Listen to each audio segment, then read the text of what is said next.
Welcome to Mac and PC Prime Video.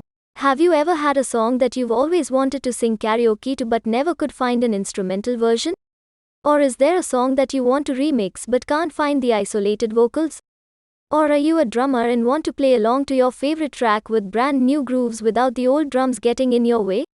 For a long time, if an artist didn't release instrumentals or stems for a song, then all you had was the original release track to work with.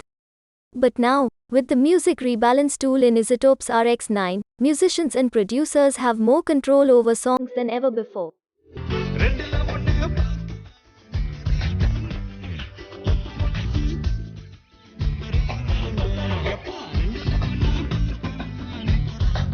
Go to Music Rebalance tool in Select Tool, then Vocal Removing. The Music Rebalance tool in RX9 is a simple but powerful tool that allows you to gain control over individual elements of a song when all you have is a summed mix.